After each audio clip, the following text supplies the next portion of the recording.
This is a continuation of The Covered Wagon by Emerson Hough, comprising chapters 9 through 13. Chapter 9. The Brute. Between the two stalwart men who fronted one another, stripped to trousers and shoes, there was not so much to choose. Woodhull perhaps had the better of it by a few pounds in weight, and forsooth looked less slouchy out of his clothes than in them. His was the long and sinewy type of muscle. He was in hard condition. Banyan, 2 years younger than his rival, himself was round and slender, thin of flank, a trace squarer and fuller of shoulder. His arms showed easily rippling bands of muscles. His body was hard in the natural vigor of youth and life in the open air. His eye was fixed all the time on his man. He did not speak or turn aside, but walked on in. There were no preliminaries. There was no delay. In a flash, the Saxon ordeal of combat was joined. The two fighters met in a rush. At the center of the fighting space they hung, body to body, in a whirling melee. Neither had much skill in real boxing, and such fashion of fight was unknown in that region, the offensive being the main thing and defense remaining incidental. The thud of fist on face, the discoloration that rose under the savage blows, the blood that oozed and scattered, proved that the fighting blood of both these mad creatures was up, so that they felt no pain, even as they knew no fear. In their first fly, as witnesses would have termed it, there was no advantage to either, and both came out well marked. In the combat of the time and place, there were no rules, no periods, no resting times. Once they were dispatched to it, the fight was the affair of the fighters, with no more than a very limited number of restrictions as to fouls. They met and broke, bloody, gasping, once, twice, a dozen times. Banyan was fighting slowly, carefully. "I'll make it free if you dare," panted Woodhull at length. They broke apart once more by mutual need of breath. He meant he would bar nothing. He would go back to the days of Boone and Kenton and Girty, when hair, eye, any part of the body was fair aim. "You can't dare me," rejoined Will Banyan. "It's as my seconds say." Young Jed Wingate, suddenly pale, stood by and raised no protest. Kelsey's face was stony calm. The small eye of Hall narrowed, but he too held to the etiquette of non-interference in this matter of man and man. Though what had passed here was a deadly thing. Mutilation. Death might now ensue, and not mere defeat. But they all waited for the other side. "Air you game to hit, Will?" demanded Jackson at length. "I don't fear him. Anyway he comes," replied Will Banyan. "I don't like it, but all of this was forced on me." "The hell it was!" exclaimed Kelsey. "I heard you call my man a liar." "And he called my man a coward," cut in Jackson. "He is a coward," sneered Woodhull, panting. "Or he'd not flicker now. He's afraid I'll take his eye out, damn him." Will Banyan turned to his friends. "Are we gentlemen at all?" said he. "Shall we go back 100 years?" "If your man's afraid, we claim the fight," exclaimed Kelsey. "Breast your bird." "So be it then," said Will Banyan. "Don't mind me, Jackson. I don't fear him and I think I can beat him. It's free. I bar nothing, nor can he. Get back." Woodhull rushed first in the next assault, confident of his skill in rough and tumble. He felt at his throat the horizontal arm of his enemy. He caught away the wrist in his own hand, but sustained a heavy blow at the side of his head. The defense of his adversary angered him to blind rage. He forgot everything but contact, rushed, closed, and caught his antagonist in the brawny grip of his arms. The battle at once resolved itself into the wrestling and battering match of the frontier, and it was free. Each might kill or maim if so he could. The wrestling grips of the frontiersmen were few and primitive, efficient when applied by masters, and no schoolboy but studied all the holds as matter of religion, in a time when physical prowess was the most admirable quality a man might have. Each fighter tried the forward jerk and trip which sometimes would do with an opponent not much skilled, but this primer work got results for neither. Banyan evaded and swung into a hip lock, so swift that Woodhull left the ground. But his instinct gave him hold with one hand at his enemy's collar. He spread wide his feet and cast his weight aside, so that he came standing after all. He well knew that a man must keep his feet. Woe to him who fell when it all was free. His own riposte was a snake-like glide close into his antagonist's arms, a swift thrust of his leg between the others, the grapevine, which sometimes served if done swiftly. It was done swiftly, but it did not serve. The other spread his legs, leaned against him, and in a flash came back in the dreaded crotch lock of the frontier, which some men boasted no one could escape at their hands. Woodhull was flung fair, but he broke wide and rose and rushed back and joined again, grappling, so that they stood once more body to body, panting, red, savage as any animals that fight, and more cruel. The seconds all were on their feet, scarce breathing. They pushed in sheer test, and each found the other's stark strength. Yet Banion's breath still came even. His eye betokened no anxiety of the issue. Both were bloody now, clothing and all. Then in a flash the scales turned against the challenger à l'outrance. Banion caught his antagonist by the wrist, and swift as a flash stooped, turning his own back and drawing the arm of his enemy over his own shoulder, slightly turned, so that the elbow joint was in peril, and so that the pain must be intense. It was one of the jiu-jitsu holds, discovered independently perhaps at that instant. Certainly a new hold for the wrestling school of the frontier. Woodhull's seconds saw the look of pain come on his face, saw him wince, saw him writhe, saw him rise on his toes. Then, with a sudden squatting heave, Banion cast him full length in front of him, upon his back. Before he had time to move, he was upon him, pinning him down. A growl came from 6 observers. In an ordinary fall, a man might have turned, might have escaped. But Woodhull had planned his own undoing when he had called it free. Eyeless men, usually old men, in this day brought up talk of the ancient and horrible warfare of a past generation, when destruction of the adversary was the one purpose, and any means called fair when it was free. But the seconds of both men raised no hand when they saw the balls of Will Banion's thumbs pressed against the upper orbit edge of his enemy's eyes. "Do you say enough?" panted the victor. A groan from the helpless man beneath. "Am I the best man? Can I whip you?" demanded the voice above him, in the formula prescribed. "Go on! Do it! Pull out his eye!" commanded Bill Jackson savagely. "He called it free to you, but don't wait!" But the victor sprang free, stood, dashed the blood from his own eyes, wavered on his feet. The hands of his fallen foe were across his eyes. But even as his men ran in, stooped and drew them away, the conqueror exclaimed, "I'll not! I tell you I won't maim you, free or no free! Get up!" So Woodhull knew his eyes were spared, whatever might be the pain of the sore nerves along the socket bone. He rose to his knees, to his feet, his face ghastly in his own sudden sense of defeat, the worse for his victor's magnanimity, if such it might be called. Humiliation was worse than pain. He staggered, sobbing, "I won't take nothing for a gift from you." But now the men stood between them, like and like. Young Jed Wingate pushed back his man. "It's done," said he. "You shan't fight no more with the man that let you up. You're whipped, and by your own word it'd have been worse." He himself handed Will Banion his coat. "Go get a pail of water," he said to Kelsey, and the latter departed. Banion stepped apart, battered and pale beneath his own wounds. "I didn't want to fight him this way," said he. "I left him his eyes so he can see me again. If so he wants, I'll meet him anyway. I hope he won't rue back." "You fool," said old Bill Jackson, drawing Banion to one side. "Do you know what you're a-sayin'? Whiles he was a-layin' there I seen the bottoms of his boots. Right fancy they was, with smallish heels. That skunk'll kill ye in the dark, Will. Ye'd orter have put out'n both his 2 eyes. A sudden sound made them all turn. Came crackling of down brush, the scream of a woman's voice. At the side of the great tree stood a figure that had no right there. They turned mute.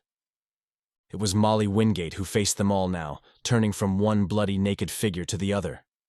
She saw Sam Woodhull standing, his hands still at his face. Caught some sense out of Jackson's words, overheard as she came into the clearing. "You," she blazed at Will Banion, "you'd put out a man's eyes! You brute!" Chapter 10. Ole Missouri. Molly Wingate looked from one to the other of the group of silent, shame-faced men. Puzzled, she turned again to the victor in the savage combat.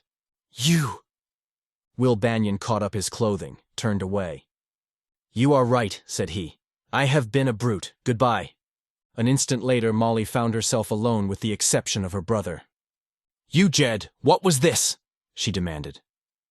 Jed took a deep and heartfelt chew of plug. Well, it was a little argument between them two, he said finally. Like enough a little jealousy, like, you know, over place in the train or something. This here was for men. You'd no business here. But it was a shame. I reckon so. Who started this? Both of them. All we was here for was to see fair. Men got to fight sometimes. But not like animals, not worse than savages. Well, it was right savage some of the time, sis. They said, about eyes, oh. The girl shivered, her hands at her own eyes. Yes, they called it free. Anybody else? Sam Woodhull'd be sorry enough right now. T'other man throwed him clean and had him down, but he let him up. He didn't never hurt Sam's eyes, only pinched his head a little. He had a right, but didn't. It had to be settled, and it was settled. Fair and more'n fair by him. But Jed, the eternal female now. Then which one really whipped? Will Banion did, ain't I told you? You insulted him, and he's gone. Having come in here where you wasn't no ways wanted, I reckon the best thing you can do is to go back to your own wagon and stay there. What with riding horses you hadn't ought, and seeing fights when you don't know a damn thing about nothing, I reckon you've made trouble about enough. Come on. Price, said Bill Jackson to the grave and silent man who walked with him toward the wagon train beyond the dueling ground. This settles hit. Us Missouri wagons won't go on under no sech man as Sam Woodhull. We didn't no ways elect him. He was appinted. Mostly, elected is better'n appinted. And I seen afore now, no man can hold his place on the trail unless'n he's fittin'. We'll elect Will Banion our cap'n, and you fellers can go to hell. What us fellers started out to do was to go to Oregon. But that'll mean the train split. Sure hit will. Hit is split right now. But there's enough of the Liberty wagons to go through without no help. We can whup all the rest of this train, give we need ter, let alone a few Injuns now and then. Tonight, he concluded, we'll head up the river and leave you fellers the boat and all the Papin's ferry to get across the way you want. There hain't no manner o' man outfit, river or redskin that ol' Missouri can't lick. Take 'em as they come, them to name the holts and the rules. We done showed you all that. We're going to show you some more, so goodbye. He held out his hand. You helped see far, and you're a far man, and we'll miss you. If you get in need of help, come to us. Ol' Missouri won't need no help. Well, Woodhull's one of you Missourians, remarked Price. Yes, but he ain't bred true. Major Banion is. Hit was me that made him fight knuckle and skull and not with weapons. He didn't want to, but I had a reason. I'm content and soothed just the way she lies. Will never sees the gal agin she ain't wuth the seein'. You'll find Colonel William Banion at the head of his own train. He's fittin', and he's fout and proved hit. Chapter 11. When All the World Was Young. Molly Wingate kneeled by her cooking fire the following morning, her husband meantime awaiting the morning meal impatiently. All along the medley of crowded wagons rose confused sounds of activity at 100 similar firesides. Where's little Molly? Demanded Wingate. We got to be up and coming. Her and Jed is off after the cattle. Well, you heard the news last night. You've got to get someone else to run the herd. If each family drives its own loose stock, everything'll be all mixed up. The Liberty outfit pulled on by at dawn. Well, anyways, they left us the sawmill and the boat. Sam Woodhull, he's anxious to get on ahead of the Missourians, she added. He says he'll take the boat anyhow, and not pay them cause any such hold-up price like they ask. All I got to say is I wish we were across, grumbled Wingate, stooping to the bacon spider. Huh. So do I. Me and my bureau and my hens. Yes, after you've fussed around a while, you men'll maybe come to the same conclusion your head cowguard had. You'll be making more boats and doing less swimming. I'm sorry he quit us. It's the girl, said her husband sententiously. Yes, but, smiling grimly, one first don't make a parting. She's same as promised Sam Woodhull, Molly, and you know that. Before he got whipped by Colonel Banion. Colonel, fine business for an officer. Woodhull told me he tripped, and this other man was on top of him and nigh gouged out his 2 eyes. And he told me other things, too. Banion's a traitor, to split the train. We can spare all such. Can we? Rejoined his wife. I sort of thought. Never mind what you thought. He's one of the unruly, servigerous sort. Can't take orders, and a troublemaker always. We'll show that outfit. I've ordered 3 more scows built, and the seams caulked in the wagon boxes.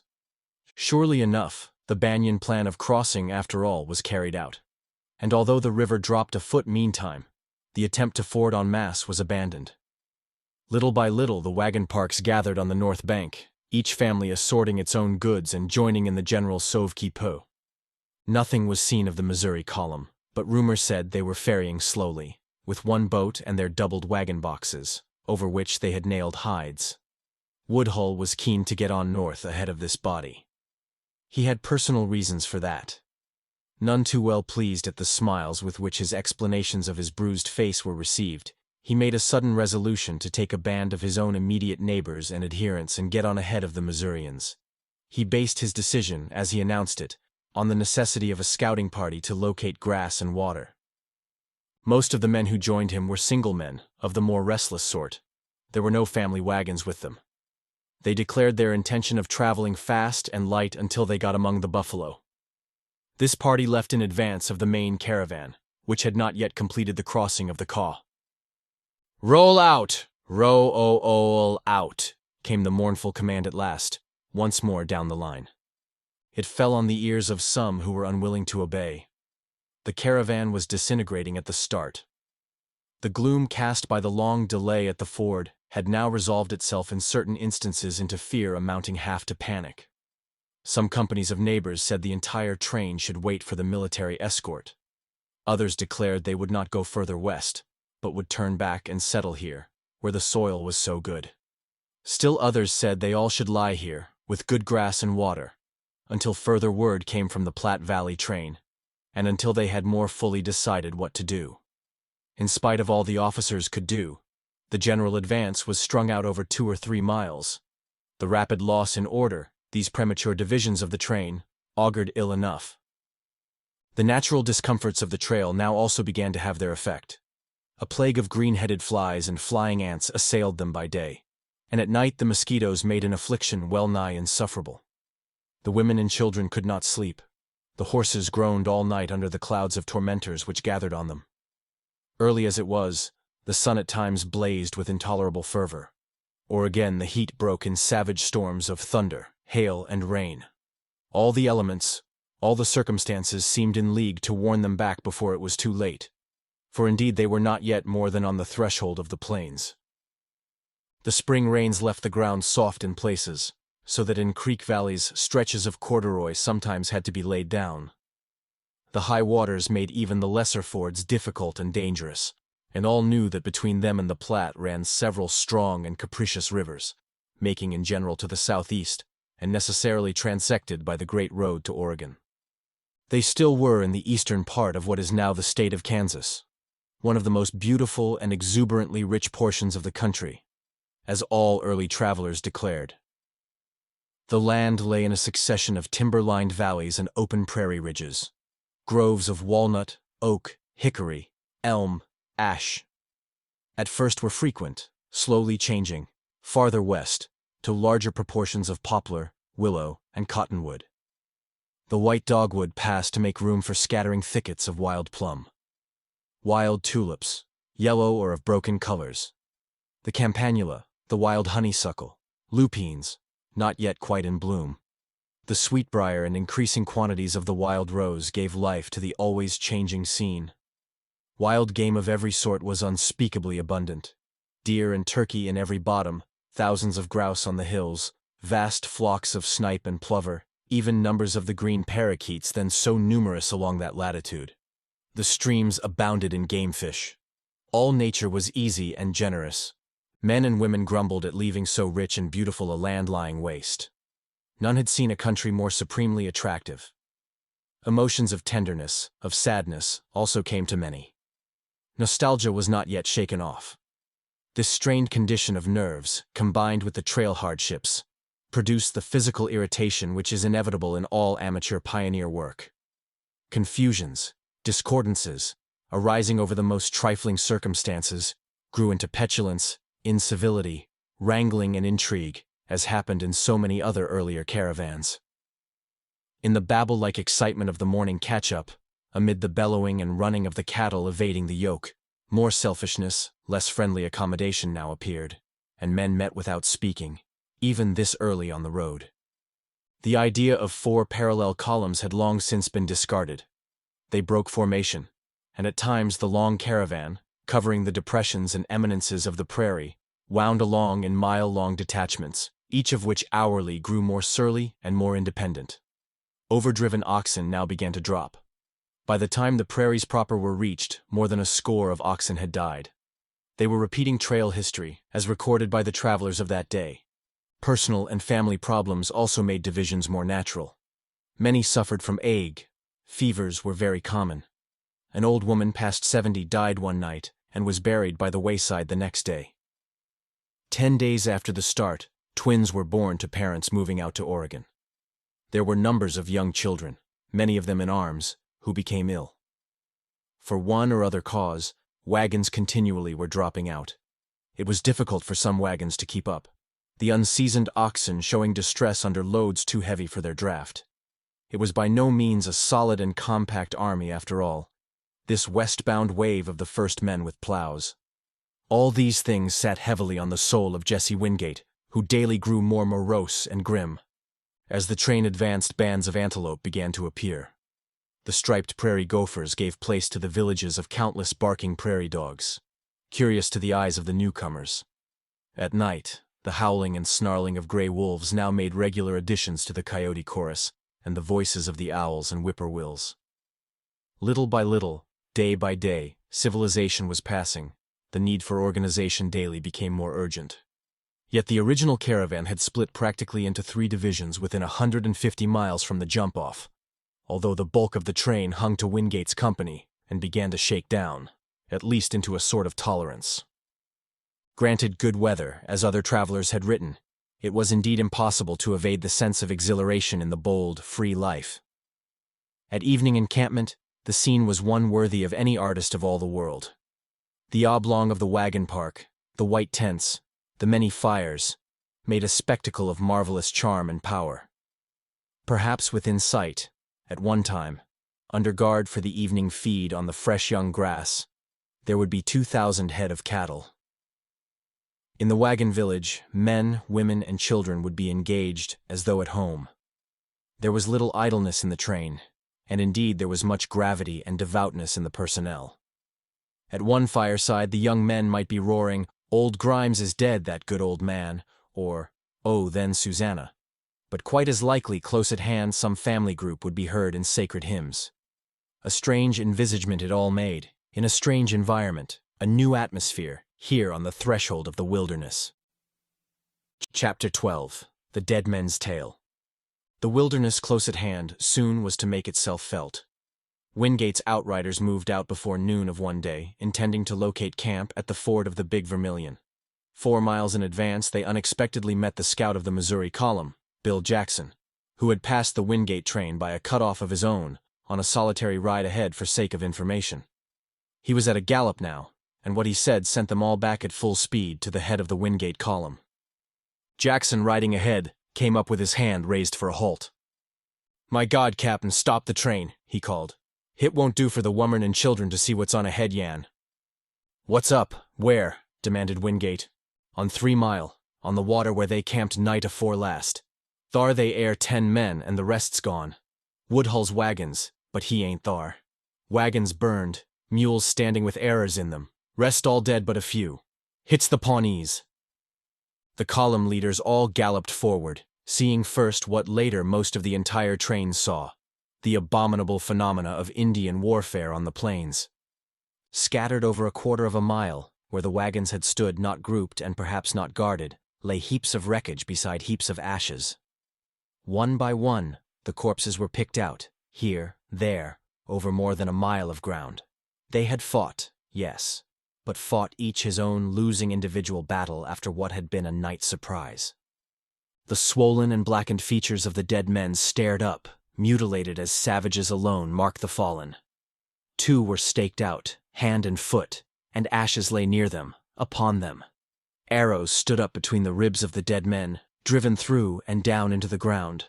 A dozen mules, as Jackson had said, drooped with low heads and hanging ears, arrow shafts standing out of their paunches, waiting for death to end their agony.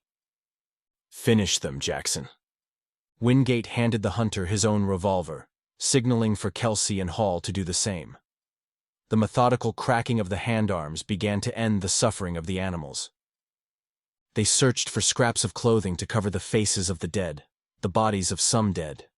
They motioned the women and children back when the head of the train came up. Jackson beckoned the leaders to the side of one wagon, partially burned. "Look," said he, pointing. A long stick, once a whipstock, rose from the front of the wagon bed. It had been sharpened and thrust under the wrist skin of a human hand, a dried hand, not of a white man, but a red. A half-corroded bracelet of copper still clung to the wrist. "If I read signs right, that's why," commented Bill Jackson. "But how do you explain it?" queried Hall. "Why should they do that? And how could they, in so close a fight?" "They couldn't," said Jackson. "That hand's a day and a half older than these killings. Hit Sam Woodhull's wagon. Well, the Pawnees like enough counted coup on the man that swung that hand up for a sign, even if Hit wasn't one of their own people. Listen, men," he concluded, "Hit was Woodhull's fault. We met some friendlies, cause, from the mission, and they was mournin'. A half-dozen of them follered Woodhull out above the ferry when he pulled out. They told him he hadn't paid them for their boat, asked him for more presents. He got mad, so they say, and shot down one of them and stuck up his hand. For a warnin', so he said. The cause didn't do this killin'. This band of Pawnees was away down below their range. The cause said they was comin' for a peace council, to get the cause and Odos to raise against us whites, come and put so many, with plows and woman folks they savvy. Well, the cause has showed the Pawnees. The Pawnees has showed us." "Yes," said the deep voice of Caleb Price, property owner and head of a family. "They've showed us that Sam Woodhull was not fit to trust. There's one man that is—" "Do you want him along with your wagons?" demanded Jackson. He turned to Wingate. "Well," said the train captain after a time, "we are striking the Indian country now. Shall I bring up our wagons and jine ye all here at the ford this evening? I can't keep you from coming on up the road if you want to. I'll not ask you. All right? We'll not park with you then, but we'll be on the same water. It's my own fault we split. We wouldn't take orders from Sam Woodhull, and we never will." He nodded to the blackened ruins, to the grim dead hand pointing to the sky, left where it was by the superstitious blood avengers. Wingate turned away and led the wagon train a half-mile up the stream, pitching camp above the ford where the massacre had occurred. The duties of the clergy and the appointed sextons were completed. Silence and sadness fell on the encampment. Jackson, the scout of the Missouri column, still lingered for some sort of word with Molly Wingate. Some odds and ends of brush lay about. Of the latter, Molly began casting a handful on the fire and covering it against the wind with her shawl, which at times she quickly removed. As a result, the confined smoke arose at more or less well-defined intervals, in separate puffs or clouds. "If you want to know how to give the smoke signal right and proper, Miss Molly," said he at length quietly, "I'll larn you how." The girl looked up at him. "Well, I don't know much about it." "This way. Hit takes two to do hit best. You catch holt 2 corners of the shawl now. Hist it on a stick in the middle. Draw it down all over the fire. Let her simmer under some green stuff. Now, lift her clean off sideways so's not to break the smoke ball. See 'em go up? That's how." He looked at the girl keenly under his bushy gray brows. "That's the Injun signal for enemy in the country. Suppose you ever wanted to signal, say to white folks, 'Friend in the country,' you might remember. 3 short puffs and 1 long one. That might bring up a friend. Sech a signal can be seed a long ways." Molly flushed to the eyes. "What do you mean?" "Nothin' at all, any more'n you do." Jackson rose and left her. Chapter 13. Wildfire. The afternoon wore on, much occupied with duties connected with the sad scenes of the tragedy. No word came of Woodhull, or of 2 others who could not be identified as among the victims at the death camp. No word, either, came from the Missourians, and so cowed or dulled were most of the men of the caravan that they did not venture far, even to undertake trailing out after the survivors of the massacre. In sheer indecision, the great aggregation of wagons, piled up along the stream, lay apathetic, and no order came for the advance. Jed and his cowguards were obliged to drive the cattle back into the ridges for better grazing.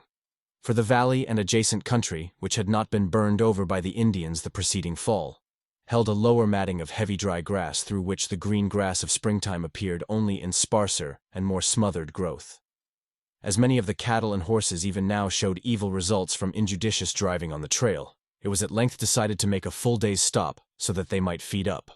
Molly Wingate, now assured that the Pawnees no longer were in the vicinity, ventured out for pasturage with her team of mules, which she had kept tethered close to her own wagon. She now rapidly was becoming a good frontierswoman and thoughtful of her locomotive power. Taking the direction of the cattle herd, she drove from camp a mile or two, resolving to hobble and watch her mules while they grazed close to the cattle guards. She was alone. Around her, untouched by any civilization, lay a wild, free world. The ceaseless wind of the prairie swept old and new grass into a continuous undulating surface, silver-crested, a wave always passing, never past. The sky was unspeakably fresh and blue, with its light clouds, darker edged toward the far horizon of the unbounded, unbroken expanse of alternating levels and low hills. Across the broken ridges passed the teeming bird life of the land. The Eskimo plover in vast bands circled and sought their nesting places. Came also the sweep of cinnamon wings as the giant sickle-billed curlews wheeled in vast aerial phalanx with their eager cries, "Curly! Curly! Curly!" the wildest cry of the old prairies. Again, from some unknown, undiscoverable place, came the liquid, baffling, mysterious note of the nesting upland plover, sweet and clean as pure white honey. Now and again a band of antelope swept ghost-like across a ridge. A great gray wolf stood contemptuously near on a hillock, gazing speculatively at the strange new creature, the white woman, new come in his lands. It was the wilderness, rude, bold, yet sweet. Who shall say what thoughts the flowered wilderness of spring carried to the soul of a young woman beautiful and ripe for love, her heart as sweet and melting as that of the hidden plover telling her mate of happiness? Surely a strange spell, born of youth and all this free world of things beginning, fell on the soul of Molly Wingate. She sat and dreamed, her hands idle, her arms empty, her beating pulses full, her heart full of a maid's imaginings.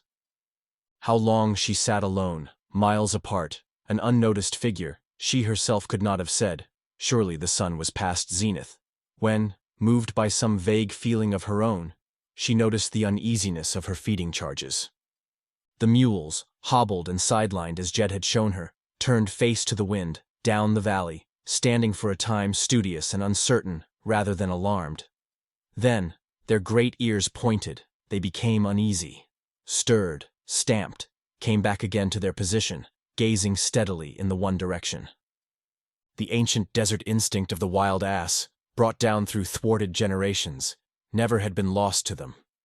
They had foreknowledge of danger long before horses or human beings could suspect it. Danger? What was it? Something, surely. Molly sprang to her feet.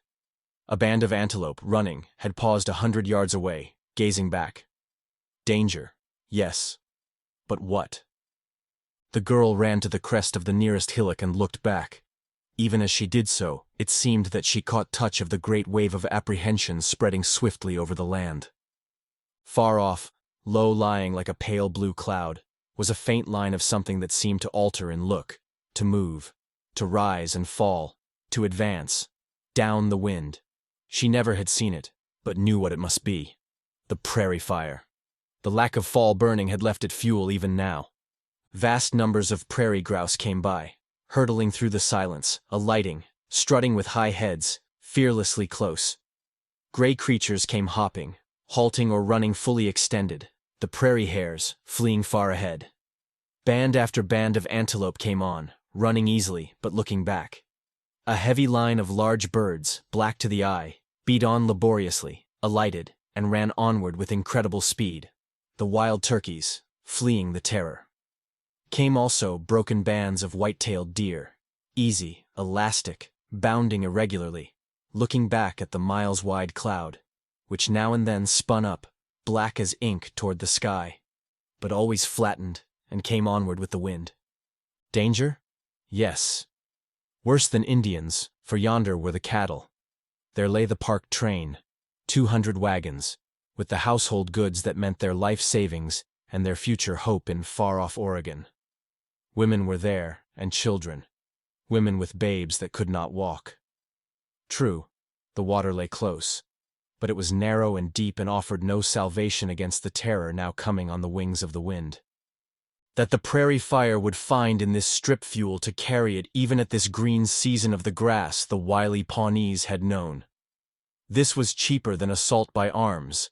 They would wither and scatter the white nation here. Worse than plumed warriors was yonder broken, undulating line of the prairie fire. Instinct told the white girl, gave her the same terror as that which inspired all these fleeing creatures. But what could she do? This was an elemental, gigantic wrath, and she but a frightened girl. She guessed rather than reasoned what it would mean when yonder line came closer, when it would sweep down, roaring, over the wagon train. The mules began to bray, to plunge, too wise to undertake flight. She would at least save them. She would mount one and ride with the alarm for the camp. The wise animals let her come close, did not plunge, knew that she meant help, allowed her trembling hands to loose one end of the hobble straps, but no more. As soon as each mule got its feet, it whirled and was away. No chance to hold one of them now, and if she had mounted a hobbled animal, it had meant nothing. But she saw them go toward the stream, toward the camp. She must run that way herself. It was so far. There was a faint smell of smoke and a mysterious low humming in the air. Was it too late? A swift, absurd, wholly useless memory came to her from the preceding day. Yes, it would be no more than a prayer, but she would send it out blindly into the air. Some instinct. Yes, quite likely. Molly ran to her abandoned wagonette, pushed in under the white tilt where her pallet bed lay rolled, her little personal plunder stored about. Fumbling, she found her sulfur matches. She would build her signal fire. It was, at least, all that she could do. It might at least alarm the camp.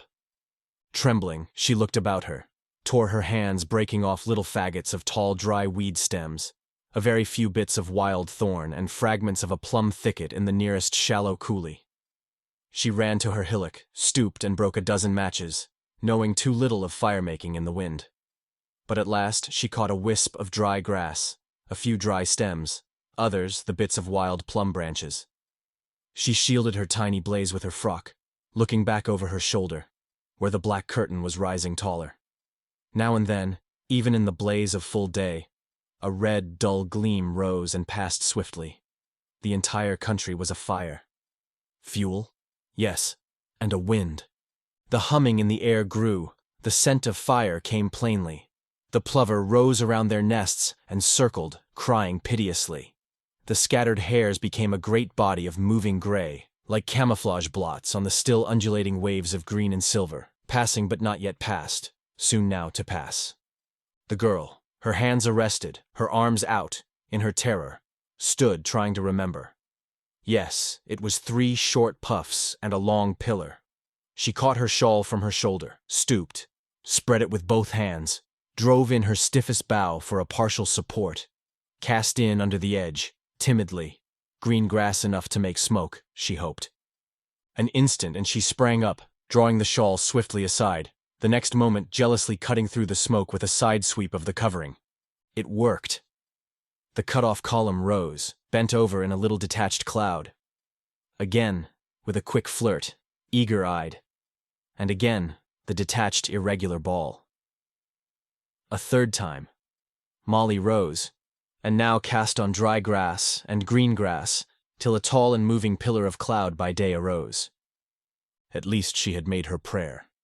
She could do no more. With vague craving for any manner of refuge, she crawled to her wagon seat and covered her eyes. She knew that the wagon train was warned. They now would need but little warning, for the menace was written all across the world. She sat she knew not how long, but until she became conscious of a roaring in the air. The line of fire had come astonishingly soon, she reasoned, but she forgot that. All the vanguard and the full army of wild creatures had passed by now. She alone, the white woman, most helpless of the great creatures, stood before the terror. She sprang out of the wagon and looked about her. The smoke crest, black, red shot, was coming close. The grass here would carry it. Perhaps yonder on the flint ridge where the cover was short. Why had she not thought of that long ago? It was half a mile, and no shore haven then. She ran, her shawl drawn about her head, ran with long, free stride, her limbs envigored by fear, her full-bosomed body heaving chokingly. The smoke was now in the air, and up the unshorn valley came the fire remorselessly, licking up the underlying layer of sun-cured grass which a winter's snow had matted down. She could never reach the ridge now. Her overburdened lungs functioned but little. The world went black, with many points of red. Everywhere was the odor and feel of smoke. She fell and gasped and knew little, cared little what might come. The elemental terror at last had caught its prey. Soft, young, beautiful prey, this huddled form, a bit of brown and gray, edged with white of wind-blown skirt. It would be a sweet morsel for the flames.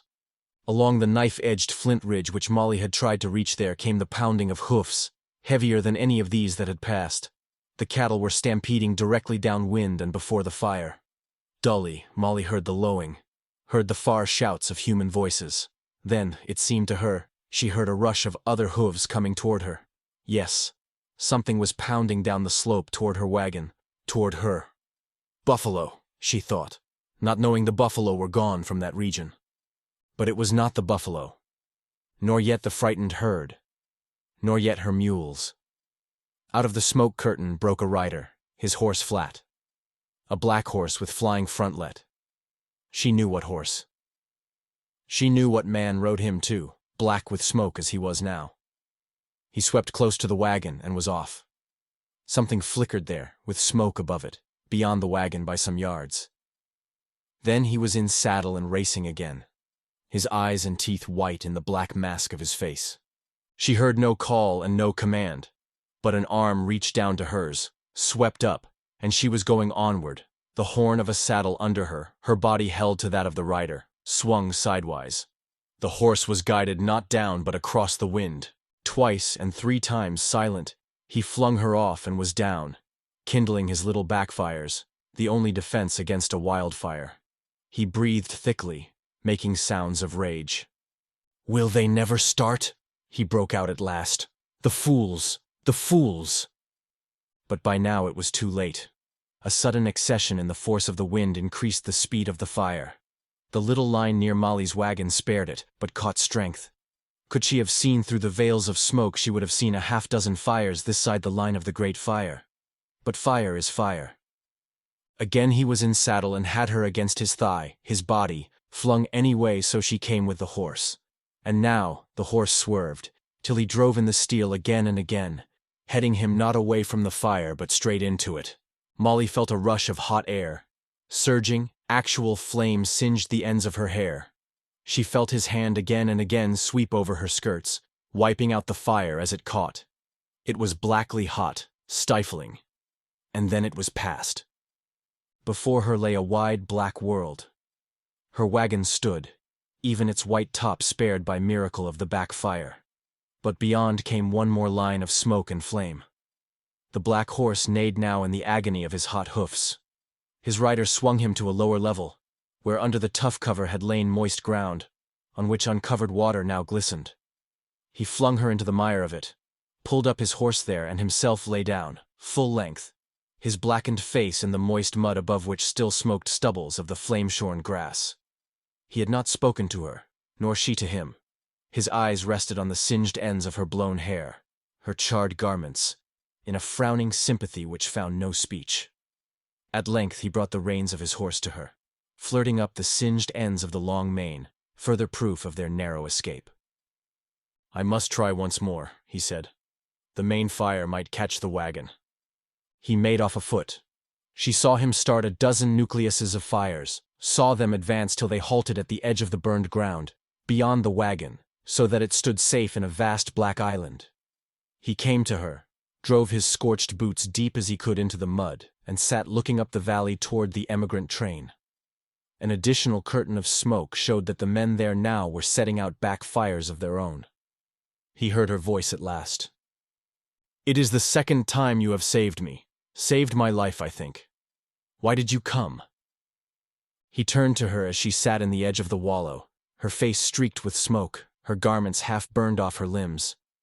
She now saw his hands, which he was thrusting out on the mud to cool them, and sympathy was in her gaze also. "I don't know why I came," said he. "Didn't you signal for me?" "Jackson told me you could." "No, I had no hope. I meant no one. It was only a prayer." "It carried 10 miles. We were all back firing. It caught in the sloughs, all the strips of old grass. I thought of your camp, of you. At least your signal told me where to ride." At length he waved his hand. "They're safe over there," said he. "Think of the children." "Yes, and you gave me my one chance. Why?" "I don't know. I suppose it was because I am a brute." The bitterness of his voice was plain. "Come, we must go to the wagons," said Molly at length, and would have risen. "No, not yet. The burned ground must cool before we can walk on it. I would not even take my horse out on it again." He lifted a foot of the black Spaniard, whose muzzle quivered whimperingly. "All right, old boy," he said, and stroked the head thrust down to him. "It might have been worse." His voice was so gentle that Molly Wingate felt a vague sort of jealousy. He might have taken her scorched hand in his, might at least have had some thought for her welfare. He did speak at last as to that. "What's in your wagon?" he asked. "We had better go there to wait. Have you anything along? Oil, flour, anything to use on burns? You're burned. It hurts me to see a woman suffer." "Are not you burned too?" "Yes." "It pains you?" "Oh yes, of course." He rose and led the way over the damper ground to the wagon, which stood smoke-stained but not charred, thanks to his own resourcefulness. Molly climbed up to the seat, and rummaging about found a jar of butter, a handful of flour. "Come up on the seat," said she. "This is better medicine than nothing." He climbed up and sat beside her. She frowned again as she now saw how badly scorched his hands were, his neck, his face. His eyebrows, caught by one wisp of flame, were rolled up at the ends, whitened. One cheek was a dull red. Gently, without asking his consent, she began to coat his burned skin as best she might with her makeshift of alleviation. His hand trembled under hers. "Now," she said, "hold still. I must fix your hand some more." She still bent over, gently, delicately touching his flesh with hers. And then all in one mad, unpremeditated instant it was done. His hand caught hers, regardless of the pain to either. His arm went about her, his lips would have sought hers. It was done. Now he might repent. A mad way of wooing, inopportune, fatal as any method he possibly could have found. Moreover, a cruel, unseemly thing to do, here and with her situated thus. But it was done. Till now he had never given her grounds for more than guessing. Yet now here was this. He came to his senses as she thrust him away, saw her cheeks whiten, her eyes grow wide. "Oh," she said. "Oh, oh, oh, oh," whispered Will Banion to himself, hoarsely. He held his 2 scorched hands each side her face as she drew back, sought to look into her eyes, so that she might believe either his hope, his despair, or his contrition. But she turned her eyes away. Only he could hear her outraged protest. "Oh, oh, oh." This concludes the 3rd part of 12 total of The Covered Wagon by Emerson Hough, produced by Best Audiobooks for free.